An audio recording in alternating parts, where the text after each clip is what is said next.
ஸ்துதிக்குரிய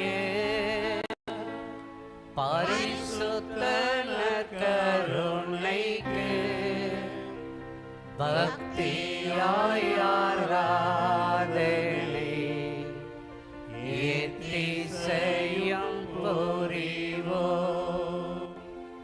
நித்திய ஸ்துதிக்குரிய பரிசுத்த கருணைக்கு பக்தியாய் ஆராதனை எத்திசையும் புரிவோம். நித்திய ஸ்துதிக்குரிய பரிசுத்த கருணைக்கு பக்தியாய் ஆராதனை எத்திசையும் புரிவோம்.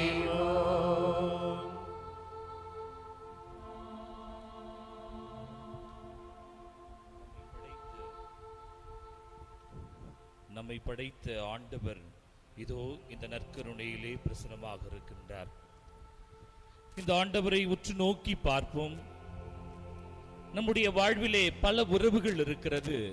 இந்த உறவுகள் எல்லாம் நிரந்தரம் அல்ல. ஆண்டவருடைய உறவு மட்டுமே நிரந்தரமான உறவு. அந்த ஆண்டவரோடு உறவு கொள்ள, அந்த ஆண்டவரோடு நம்முடைய உறவை புதுப்பித்துக் கொள்ள இன்றைய நாளிலே சிறப்பாக ஜெபிப்போம்.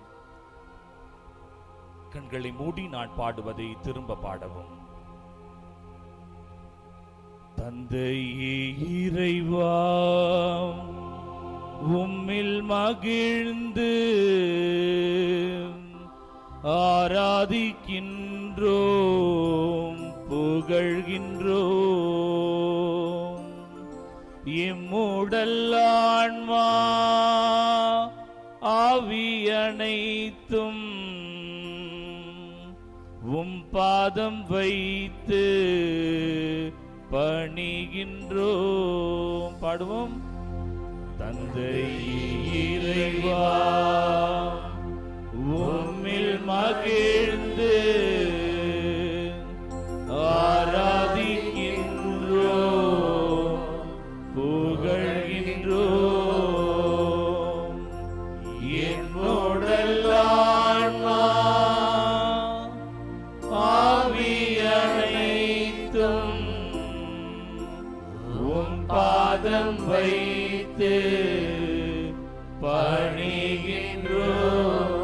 என்னோடு இணைந்து இயேசுவே இறைவா, உம்மில் மகிழ்ந்து ஆராதிக்கின்றோம், புகழ்கின்றோம். எம்முடல் ஆன்மா ஆவி அனைத்தும் உம் பாதம் வைத்து பணிகின்றோம். ஆவியே ஆவியே இறைவா, உம்மில் மகிழ்ந்து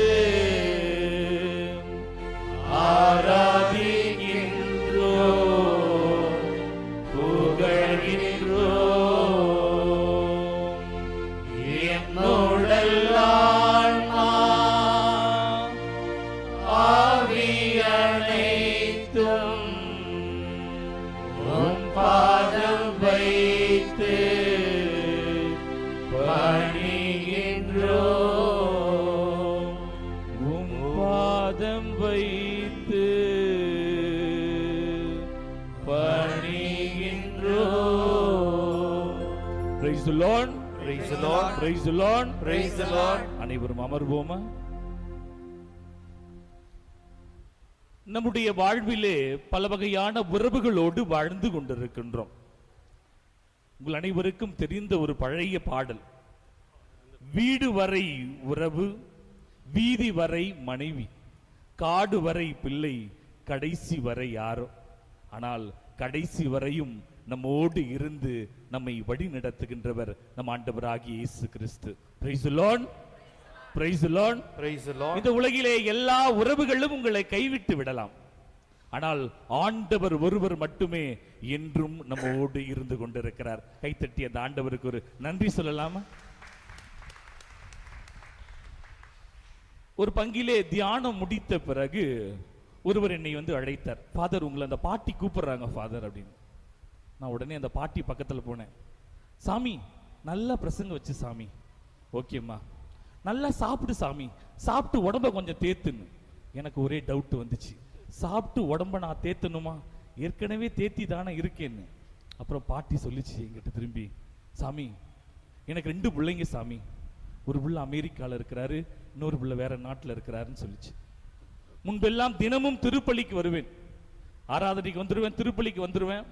ஒரு நாள் வயசாயின காலத்தில் கோயிலுக்கு வர சாக்கில் நான் அப்படியே ரயில்வே ஸ்டேஷன் போயிட்டேன் சாமி, எனக்கு இடம் தெரியல. முன்பெல்லாம் மாதத்திலே 30 நாட்கள், இன்னொரு நாள் 31 நாள் வரும். மாதத்தில் 2 மாதங்களாக மாறி மாறி இருப்பேன் சாமி. அப்பெல்லாம் கோயிலுக்கு நான் வருவேன். இன்னைக்கு கோயிலுக்கு வந்தேன், ஒண்ணுமே தெரியல சாமி அப்படின்னுச்சு. சரிம்மா, வயசாயிடுச்சுல, ஏமா கோயிலுக்கெல்லாம் வர, வீட்டில இருந்தே வேண்டிக்கலான்னு. போங்க சாமி, நான் கோயில்ல வந்து உக்காந்தா என்னால கடவுளை பார்க்க முடியாது, ஆனா கடவுளால என்ன பார்க்க முடியும். Praise the Lord. Praise the Lord. Praise the Lord. Praise the Lord. அப்படியே எனக்கு எடுத்து அடிச்ச மாதிரி இருந்துச்சுங்க.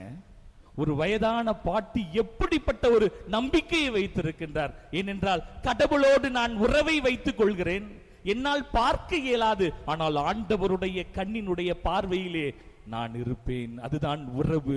ஆண்டவர் நம்மிடம் எதிர்பார்க்கின்ற உறவாக இருக்கிறது. பல நேரங்களிலே இந்த உறவுகளை உடைத்திருக்கின்றோம். வயசானவர் சாப்பாட்டுக்கு ரொம்ப கஷ்டப்பட்டு இருக்கிறார். எல்லா வீடுகளுக்கும் சென்று உணவை கேட்டுக் கொண்டிருக்கிறார். ஒரு வீட்டுக்கு போறார், ஒரு அம்மாட்ட சாப்பாடு கேட்கிறார். அந்த அம்மா உள்ள இருந்து வந்தோடனே, எருமை மாடு வாட்ட உடம்ப வச்சிருக்கிறியே, நல்லா உழைச்சி கிழிச்சு சாப்பிட வேண்டியதானே, பயங்கரமா திட்டுறாங்க. மனுஷன் கோவப்படவே இல்லைங்க, அப்படியே கையை கொப்பிட்டு, அம்மா நயன்தாரா மாதிரி இருக்கிறம்மா.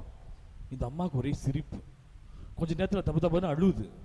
சொல்லுது, வருஷமா கொட்டி கொட்டி கொட்டி உங்களுக்கு சமைக்கிறேன், ஒருத்தன் கூட என்னை இப்படி பாருன்றது இல்லை. உனக்கு கவலைப்படாரா, 4 இட்லி சாம்பார் சட்னி, உனக்கு எப்பப்பெல்லாம் பசிக்குதோ இந்த பக்கம் வா, நீ எனக்கு தம்பி மாறி. எப்படிப்பட்ட உறவு இதுதாங்க. வாழ்விலே பல நேரங்களிலே நாம் கோவப்படுகிறோம், கோவப்பட்டு பல உறவுகளை இழந்து விடுகின்றோம். ஆனால் உறவுகள் என்பது நம்முடைய வாழ்விற்கு இருக்கிறது. ஆனால் எல்லா நேரங்களிலும் கடைசி வரை இந்த ஆண்டவர் நம்மோடு இருக்கின்றார், நம்மை வழி நடத்துகின்றார். இந்த நாளிலே எதற்காக நாம் ஜெபிக்க இருக்கின்றோம்? ஆண்டவரே, எல்லா உறவுகள் என்னை கைவிட்டாலும் நீர் என்னோடு இருக்கிறேன். பல நேரங்களிலே நம்மோடு இருப்பவர்கள் அண்ணன் தம்பி கூட கைவிட்டுருவாங்க. பெத்த பிள்ளைங்க, என்னங்க, பெத்த பிள்ளைங்க சம்பாரிச்சு கஷ்டப்பட்டு உங்களை வளர்த்திருப்பீங்க பிள்ளைங்க, கடைசி நேரத்துல ஒரு பிடி சோறு கொடுக்க கூட ஆள் இருக்காது. ஆனால் நம் ஆண்டவர் இருப்பார். Praise the Lord. Praise the Lord. Praise the Lord. Praise the Lord. ஏனென்றால் தாயின் கருவில் நம்மை தேர்ந்து கொண்டார் இறைவன்.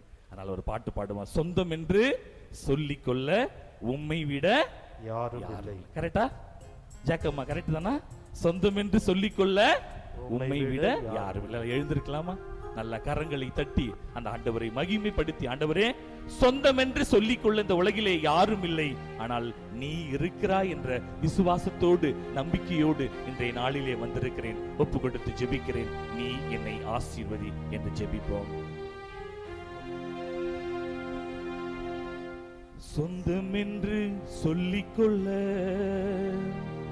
உம்மை விட யாரும் இல்ல, சொத்து என்று அள்ளிக்கொள்ள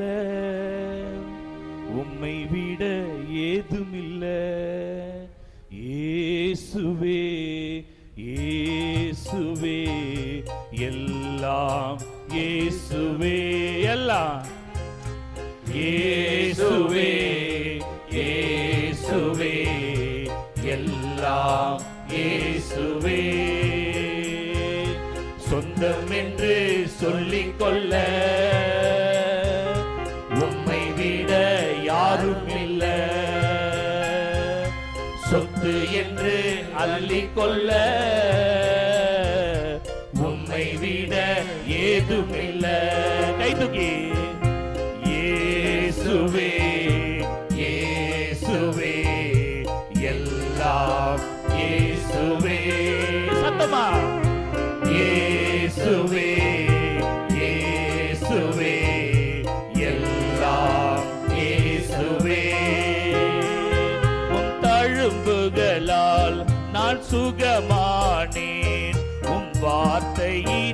தழும்புகளால் நான் பலனானேன், உம் தழும்புகளால் நான் சுகமானேன், உன் வார்த்தையினால் நான் பலனானேன், நான் பலனானேன், நான் பலனானேன்.